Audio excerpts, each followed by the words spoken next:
Well, good evening. Good evening. Is it on? It is.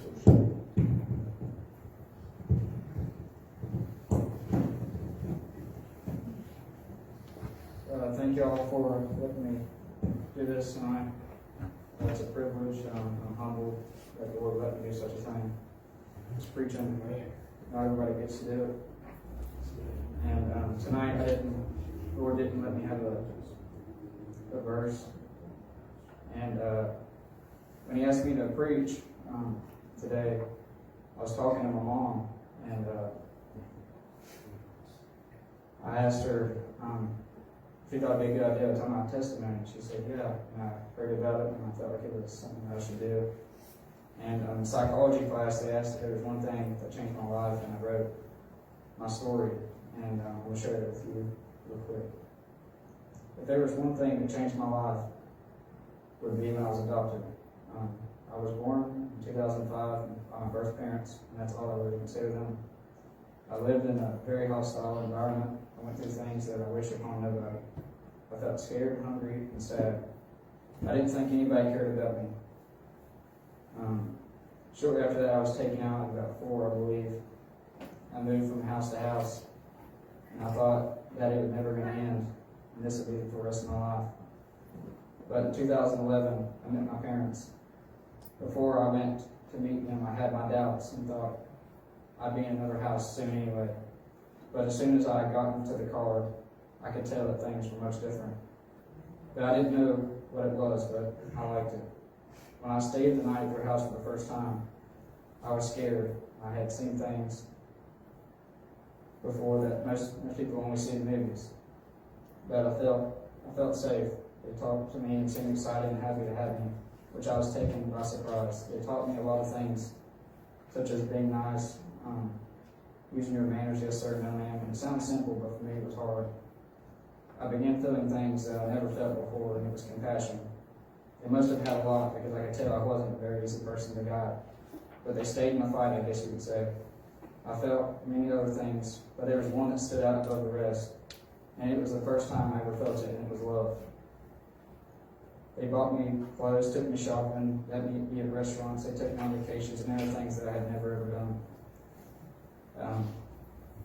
I know it sounds simple for people every day, but for me, it was a life-changing experience that I'll never forget. I'm thankful every day for my parents. I know it seems like a sad story, but to me, it was the greatest story. I'm glad I had to go through what I had to, so I could be where I am now. If you truly knew me before and compared it to now, you wouldn't believe it was me. I could never repay my parents for all they've done for me. They're my heroes. I know it sounds crazy, but it's true. This is my story. I hope you enjoyed it as much as I did. Amen.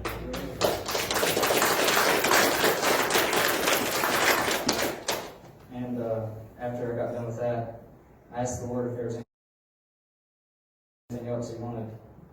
And I came up with a title for things I'm going to talk to you for a little bit. It's called, Even Though It's Dark Right Now, There's Still Hope for You. Oh, yes. I know tonight that America's in a mess. I know people are struggling. Gas prices are rising. COVID is spreading, and people are struggling with addictions.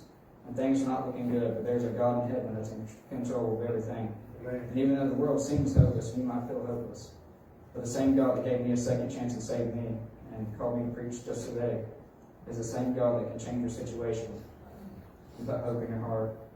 My generation is in a terrible shape, and sometimes I feel they're already too far gone. I've seen stuff most of y'all will never see. Kids in my school are addicted to pornography, drugs, alcohol, nicotine, and many more. They're looking for hope, and they use drugs and alcohol and other stuff because the church has been rocked to sleep. And it seems that Christians don't even care anymore. I have such a burden for my generation, but I can't do it alone. I need Christians with a burden for lost people and people with addictions. If we don't do something now, we'll slip off to hell. And I don't want that. We need to get serious, church. It's not a joke anymore. We have the solution to what people are looking for. Let's give it to them. Let's see a mighty move of God. Tonight you might have an addiction, or you're down, and you think everything's hopeless. I came to tell you that there is still hope for you tonight. I was studying after church for some scripture about hope, Psalm 16:9, therefore my heart is glad, and my glory rejoiceth, and my flesh shall also rest in hope. Isaiah 40:31, but they that wait upon the Lord shall renew their strength. They shall mount up with wings as eagles. They shall run and not be weary, and they will walk and not faint. Psalms 121:7-8.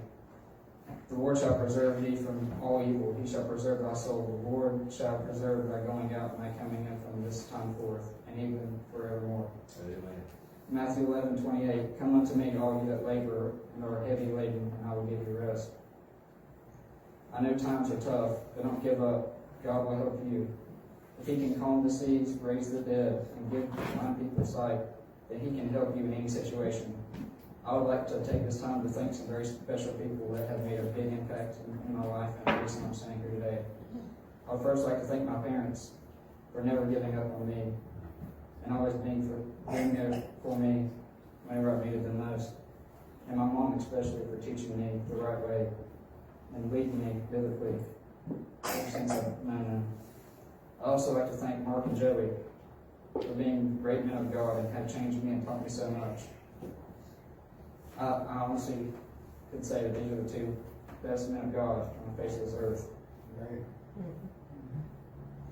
I would also like to thank my family for always being there for me and for accepting me as their own. I want to publicly say that I have the best family in the world and love them to death. I would also like to thank the church for your support and kindness and allowing me to preach tonight. This is truly one of the greatest churches in the world, I believe.